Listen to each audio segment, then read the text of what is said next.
Did you know the AOPA Air Safety Institute has a podcast?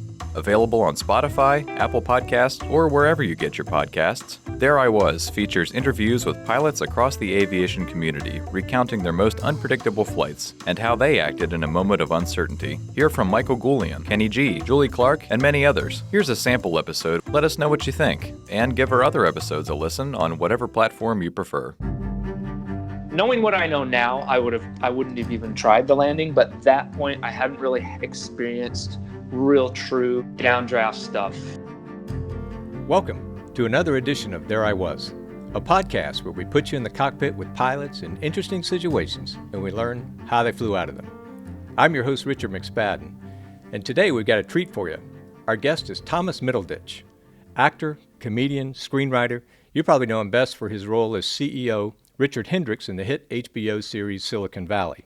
He's also recently launched a Netflix improv comedy series with Ben Schwartz. But now you're going to know him as general aviation pilot. Thomas, thanks so much for your time and welcome. Hey, thanks for having me. Well, where are you today, first of all, on this? We're doing this during this whole quarantine kind of period, which is kind of strange. So where do we find you today? Yeah, I'm in LA at my house. Okay. Just hanging out, taking calls, pretty much treating every day like some bizarre, endless weekend. Yeah, which kind of it is. It's tough to remember what day it is. So. Yeah. I think I maybe genuinely don't know what day it is right now. Yeah. So if you don't mind, let's start with your general aviation flying. Like, when did you get into general aviation flying? How'd you get into it? I think it didn't really crystallize for me that's what I kind of wanted to do until sort of my late 20s. Like in as a teenager, I've always been like a big gamer, and as a teenager, I started getting into flight simulators stuff, but not like Flight Simulator 10 or anything like that. More of the combat ones, like IL-2, which is like a World War II dogfighting game, or recently DCS, which is like jet fighters and stuff like that. I really liked all the systems and the tactics and all that. And that became like a very important part of my gaming repertoire. And then through that, and then through just being kind of a fan of military history and reading a bunch of fighter pilot memoirs and stuff, it just really became a thing in my mind as something I wanted to do. And then in my late 20s, I thought, okay, let's give it a shot. And I went to a flight school and I kept getting motion sick, so I gave up. and then later on, just in about, I think, then sort of mid 30s, I was like, it was a New Year's resolution. I was like, okay, I'm going to give myself a much bigger time window to try and beat the motion sickness. And so, I remember the last day, it had been about 3 months of only being able to go up for like 15 minutes at a time. And I was like, you know what? Maybe I just stick to the virtual dogfighting. Maybe I'll just be a virtual pilot. And then my brain sort of like, I don't know, figured it out a bit. So it was like, it was really down to the wire. But yeah, I guess through flight simulators, military history, and then eventually doing it. Yeah, time and money is also a big thing. Yeah. And so one of the things I wanted to ask you about is just the ability to get through training and then to maintain your proficiency, given the kind of schedule you must have these days with running a hit series and launching a Netflix and, the whole thing. How you do that would be helpful to all of us GA pilots, because we're always struggling with time and money, right? We never have as much time and money as we want to put into our flying and our airplanes. Yeah. Well, it's weird. I would say I would say that a profession that is pretty suited to being a general aviation pilot, it is acting, because you have time where sure it's pretty busy, and you may just get up that weekend if you move some stuff around and make sure you can. But then sometimes in between jobs, you have weeks of time where you can focus. You don't have too much to do. And now, when my comedy partner Ben and I tour with our show, I'll fly there, and I worked hard to get that instrument rating, which is such a challenge. Especially, I'm not the best student, so like studying is like a real chore for me. But now that has really opened up the possibilities of getting to gigs which has increased my flight hours substantially, which is very exciting. Whereas before I'd be like, boy, I really hope it's nice weather so I can, fly, but then there's no guarantee I'll get back or whatever. It's just a little bit trickier. But I would say if you had the money and the means and you wanted to fly more, definitely get your instrument rating. It 100% allows you to fly more. I agree with you. And I also agree with you. It's one of the more demanding things I've done in my flying is the instrument rating, because it's the combination of the book knowledge, which can get very complicated. Oh, it's insane. And then the flying procedures, which you have to be able to recall them, immediately when you're flying. And we have a person here who works in our office who did some improv in college. Mm-hmm. And that's a big focus of yours, and a big part of your career is improv. So I have to ask you, do you see any sort of parallels between what you have to do in improv and the ability to react very quickly and to think creatively? Do you see any kind of those parallels with flying? Oh, interesting. I mean, maybe in terms of like quick thinking, but I would actually say that flying, especially instrument flying, is a very structured way of doing things. Yeah. Whereas improv, there's a lot of philosophy that you can get. Like, let's just say improv for performance in comedy. There's a lot of kind of philosophy that you first learn when you're first starting out, and it ends up feeling like structure, but then the lines get blurred and you can kind of go wherever you want. I think maybe part of why I like flying and instrument flying is like there's procedures and things. It tells you exactly what to do. And to be honest, I don't mind, like, I think this probably happens more than any pilot admits, is like, you maybe skipped a step, or you got out of an altitude at the wrong time, or whatever. You kind of bungle the procedure a little bit, and ATC has to kind of like, so, that was not supposed to be how it went. As long as it's minor, I really don't mind it, because it reminds it, you learn. That's how you kind of like, oh, cool. Well, on this 3 hours of cross country, I'm going to pour over these flight charts and make sure I don't do that again. But I like the structure, and I like nailing it. I like getting it exactly how the chart told me to do it, and nothing went wrong. It feels very, very gratifying.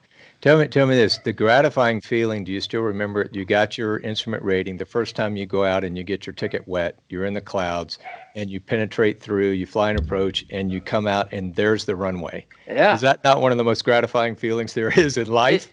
It's so cool. I mean, even just the idea of I remember that when you're first learning, when you're first going to IMC, that feeling of like, oh boy, when you're coming into a cloud and then you're in it and now you can't see anything. It's just very exciting. And the fact, I think it's pride knowing that you know what to do. Yeah. That whereas before instrument training, you view these clouds as like total enemies to be avoided at all costs. They kill you. You go in there, you die. You get icing and you plummet to the earth. They seem so insanely menacing. And I think instructors put a little spin on it to keep you away, right? Yeah, I hope so. Yeah. And then once you get that instrument rating, I have a very capable plane, a DA-42. -6, nice, like latest thing, like all this TKS business. So there's a lot less worry.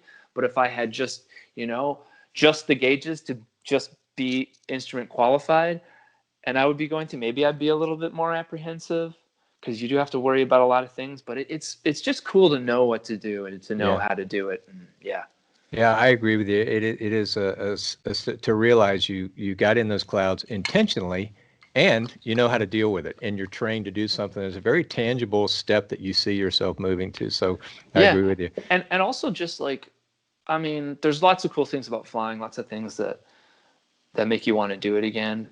I mean, to me, one of those aspects of the little pie chart is kind of the beauty that you see up there. Mm-hmm. And to me, the sky, the world is much more dramatic with a little bit of cloud in there, you know?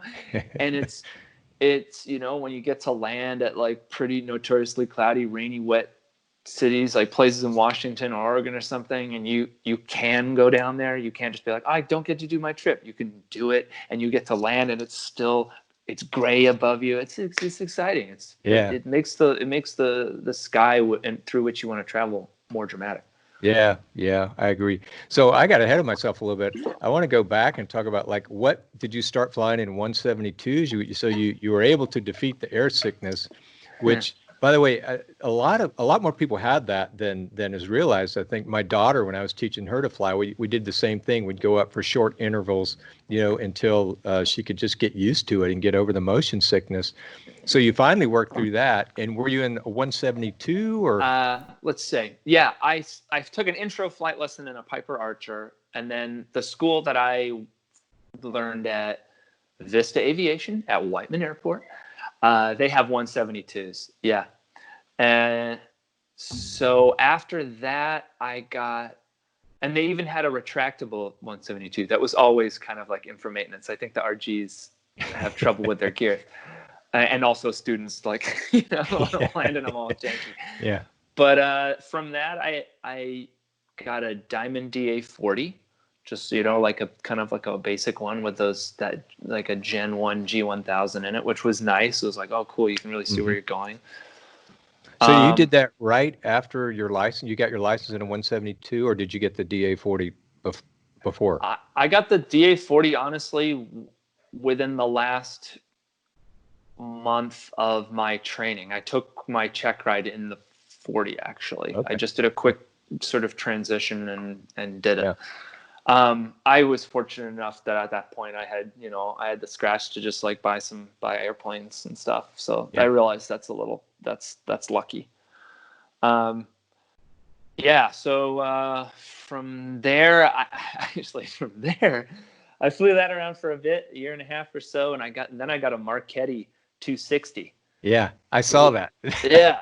Talk about a rocket, man. It's cool. It really is. I got it with lofty ambitions because as I said, what got me into flying was all this military aviation, and I just wanted a connection to that, and I wasn't going to go buy a P-51 or anything. So that's a great connection because it was flown, or maybe still, by the Philippines, the Italian Air Force, the Turkish Air Force. I think at one time it was listed as the fastest production piston aircraft in production. Yeah, well, I mean, it's not some more. It's not, things can beat it, but yeah, you could get, 175, 180, true, which is pretty fun. Yeah. Was yours the turboprop version or just the piston 540, the Lycoming 540? Yes. Yeah. And it was painted crazy. The previous owner was pretty eccentric, I think, and my particular airplane was painted like a clown car. Definitely did not inspire a military pedigree. But it was actually a really cool plane. No autopilot, but it was pretty good at cross country. A little loud, but it could kind of do whatever you want. And what was neat is that was the first time I experienced a plane that can just kind of do stuff. And I had ambitions of learning aerobatics, but every time, I mean, it's so brutal. I mean, you really have to be dedicated. Yeah. If you're like me and prone to sickness, you have to kind of it kind of has to turn into a part-time job, and a part-time job that is excruciating. Yeah. It ruins your day. It's another level. Yeah. Oh, and then the recovery from it is hours afterwards, if not a whole day. So yeah. I was humbled, and I gave that up and said, maybe I'm not a fighter pilot after all, but hey, I'm a bomber pilot, in my mind. But those things are, that's a rocket. Those things are really, really fun. I mean, super fun. Very versatile, and it got good range. Where like 1,200 mile range or something like that, I think. You can go, you can definitely go places, and I think honestly, if you don't really need any,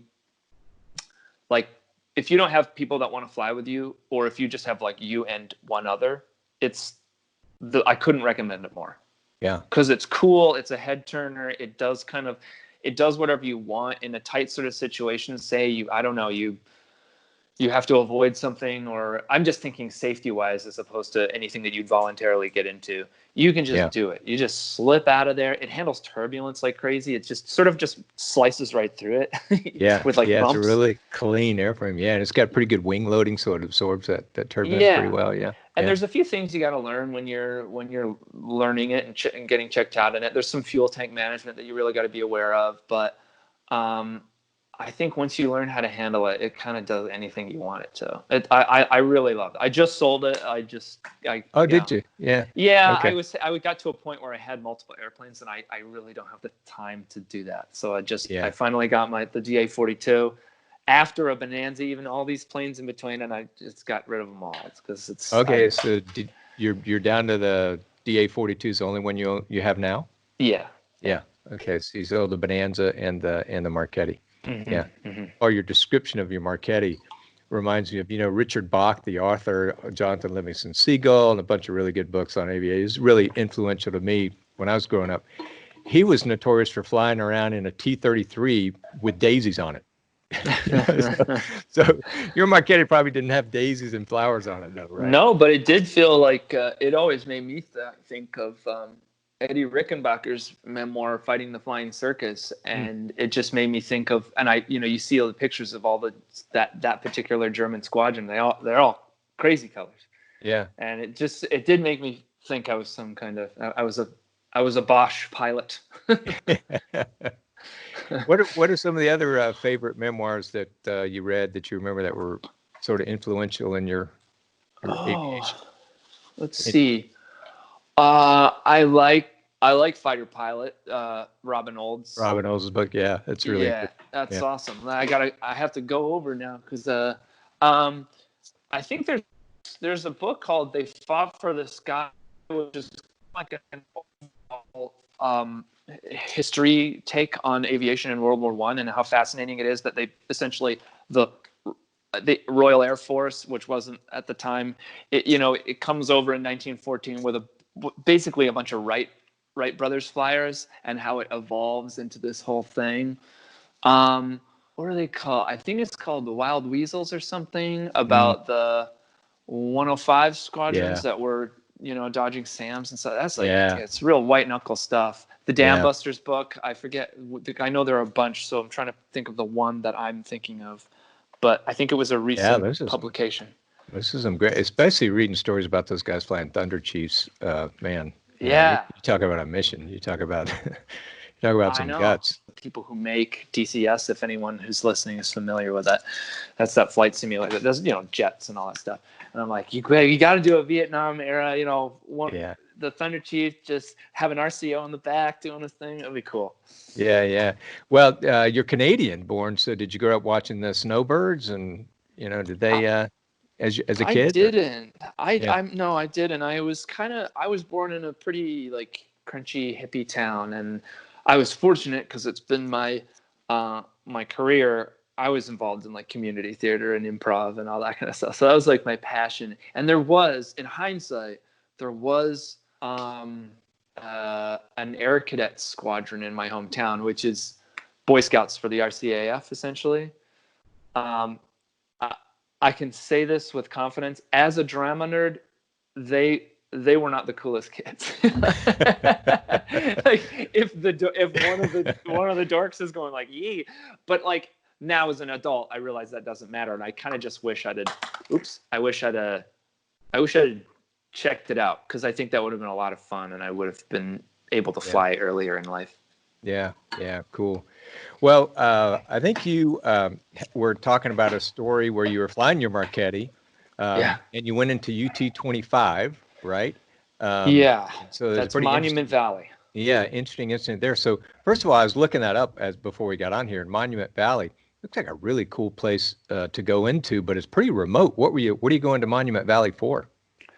Well, honestly, it was like one of these long weekend type things. I said to my partner, I said, "Hey, let's go there," because we'd had some fun.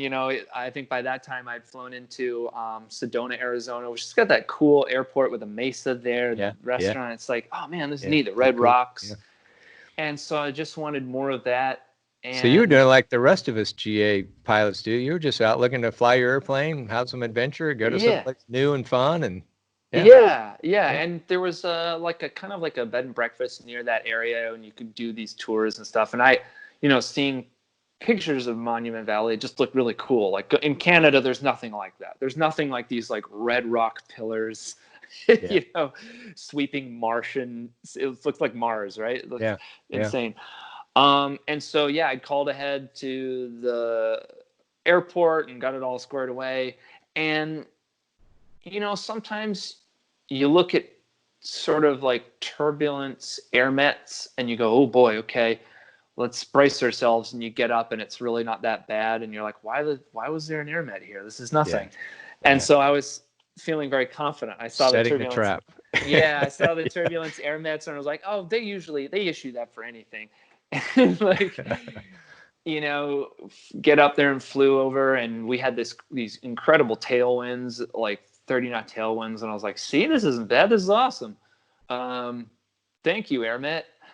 And then once we got into that sort of valley because it's all these kind of like undulations, right, in the surface of the earth, that's when the turbulence hit and really had to reduce power and getting bumped around. And sort of thinking, okay, well, this could be a kind of a tricky landing, but, you can land in some bumpy stuff. You can do it. And I got the airport in sight. And so the airport at UT-25 is really kind of situated in a bizarre spot. Yeah. It is almost perpendicular to a cliff face. Yeah. So there's this cliff face, and then it goes a little bit, and then there's this little airstrip. And what was happening was, the airflow was falling off this cliff face and using that cliff face to create a pretty severe downdraft. Mm-hmm. And when I sort of did my midfield cross to sort of line up for the downwind, then do the approach, I felt something. It was like, whoa, like just a little jolt there, just kind of a jolt. It really kind of we lost some altitude, and at that point, I was thinking, knowing what I know now, I wouldn't have even tried the landing. But at that point, I hadn't really experienced real, true kind of downdraft stuff. Yeah. So I thought, okay, well, let's line up for the final anyway, and I'll abort if it doesn't look good. And you're landing I think you land to the south there, going into Monument Valley. Is that right, or were you landing north? I'm not sure of the direction. It was to the cliff face. So we line up and you're going into all that wind. That's what you want. You want to go into the wind. So there you go. Yes. Yeah. Line up for the final, and I gave myself about a 3-mile final, and pretty quickly on, I'm getting blown off the center line. And at that point, I didn't have too much, experience with like sort of max component crosswind landings. So I was like, I was fighting way too hard. I had my wife in the seat, and she was like nervous as hell. So I was like, you know what? Let's abort this. And full power, gear up, and this downdraft is still pushing us down. And by this point, because it's like all that wind just slamming off the cliff face, and at this point, the runway is like to my right, I'm behind, and I am, 200 feet off the desert ground, full throttle. Still sinking. And I at that point, I have my hand on the flaps, because in the Marchetti, you can do it in increments. It's not like settings. You're just wait. And I'm just I'm just looking at the speed, stall horns going off, and I'm just sort of bit by bit trading speed, because I knew that if I was going to get out from under this thing, I couldn't only be doing, that max sort of lift. I had to get that speed in order so I wouldn't stall out, right? So I'm curious, I hate to stop you, but where did you get that? Was that in your training? Was that, because that's an easy mistake that pilots make sometimes in that situation, is they keep trying to pull out of it. They keep trying to pull the nose up, and it's not going to get you out of it. So we always say when you get into a crisis, you're not going to rise to the occasion. You're going to fall back to your training and proficiency. Yeah. So somewhere in there, you were falling back to some really good training or experience that you had. This is going to sound so dorky, but I think it had a lot to do with all that, like the maybe thousands of hours that I've put into my flight simulator training, like combat stuff, like dogfighting. Because when you do that stuff, I know these simulators are not perfect. They're not the real thing. But you learn when you're trying to like go online and beat other people in dogfighting, you want to learn the tactics, right? You want to learn about energy and how you can trade for speed and how you lose energy in tight turns, and just stuff that like you would do in a Spitfire against a Messerschmitt, but not really in assessment. You know what? That's excellent training. And when my son was learning to fly, I ended up teaching him to fly. But I was a fighter pilot in the Air Force, so I saw him get online. He was doing the same thing. That's how he kind of got into it. And so he would say, "Dad, this guy just keeps waxing my tail." And so I sat down with him one night. I said, "All right, here's what we got to do." And you really learn how to manage your airspeed and manage your energy, like you're talking about. Yeah.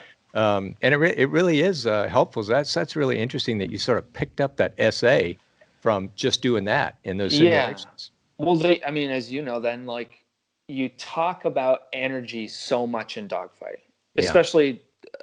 I'm not sure. I'm not. I would assume as well in jet dogfighting as well. But like, altitude equals energy, speed equals energy. You want energy, right? And if you're stalling, it means you have none. Yeah. And you can trade. If you suddenly got a jolt of speed, that's energy. But if you're firewalled, how else are you going to get it? Right. And you can trade altitude for energy. So I knew I was losing altitude, and I knew I had to get speed. So flaps give you lift, but they also take away your speed. So you just have to trade all these things. And with the few hundred feet left, you're trading a little bit. And I figured at least that, okay, it's this cliff face that's giving me this massive downwash. So if I kind of like get out from under there and trade altitude and flaps and keep the lift and all this little management that I could do, I'll get out from under it. And sure enough, I did. But genuinely, I think the knowledge of that is probably baked into the millions of stupid maneuvers that I've done, like dogfighting online at 200 feet AGL and then stalling out and spinning into the ground. Like, it's all those mistakes I did virtually that probably gave me a little bit of situational awareness. It's so important because it's counterintuitive, because you're sinking, you're at full power, and your instinct will tell you to pull away from the ground, but you actually have to nose over, as you did, to increase your airspeed to get the energy to climb back out of it. And then I think edge it's away a good. from the draft. I think you'd be able to probably word this better, but if you have maximum power and your stall horn's going up, you don't have any more power to pull up and keep going. Right. It just doesn't work like that. There is a maximum threshold for thrust that any airplane can give.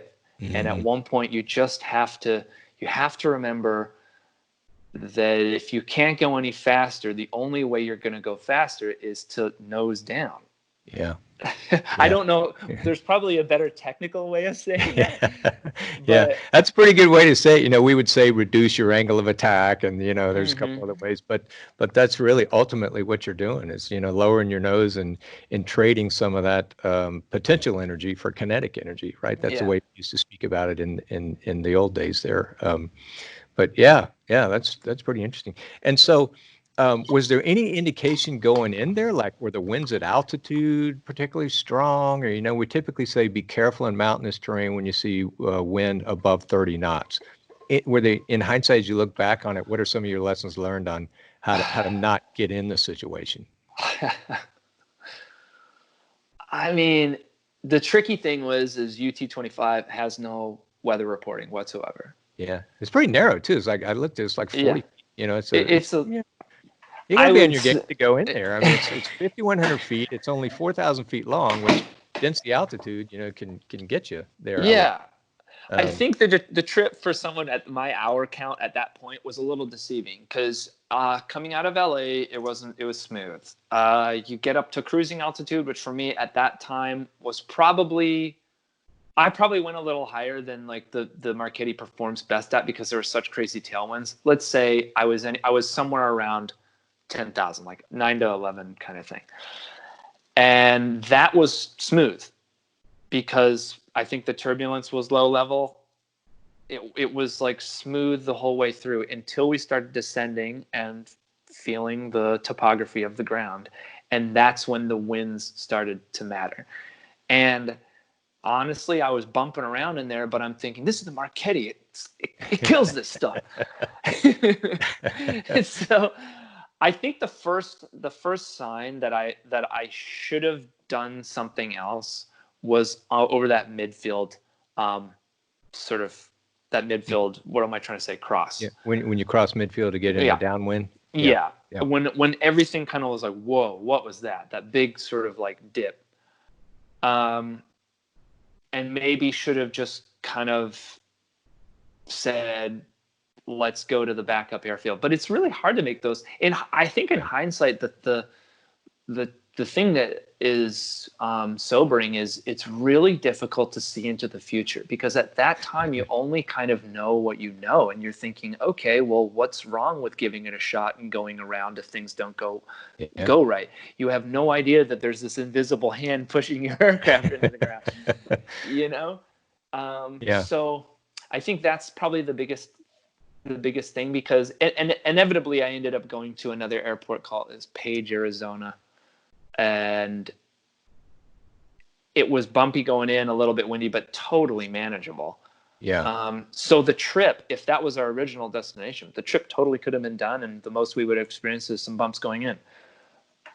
So it's not as if I would have said, oh, I should have scrubbed the trip when I saw the air mat, because that's not necessarily true. I could have totally made it.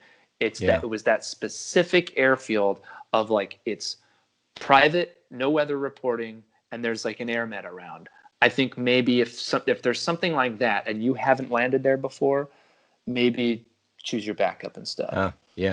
And just being bumped up against that cliff like that, where that wind is going to come over that and create that dynamic there, right? But then the other positive lesson learned coming out of that is you get surprised, you're in this situation, you're at full power in a Marchetti and still sinking, rut-row. Your wife is in the airplane with you, which to me is always a little bit more stressful when I have family with me, right? And so, but you just kind of rely on your training, and you, in this place where you're sinking at full power, you nose over to get that added energy, and then just slowly kind of work your way out of it, and then edge your way out of the downdraft. So that was some good reaction on your part under pressure there. I felt fortunate to have an airplane that was very agile and that had 260 horsepower and that had incremental flaps. Because I was I think, when I can, because these stressful situations, that kind of get like ingrained in your mind. Well, certain details at least. And I just remember riding those flaps just bit, as opposed to dumping it from, whatever, 40 to 15 or some, some of these planes have, big jumps in their divots.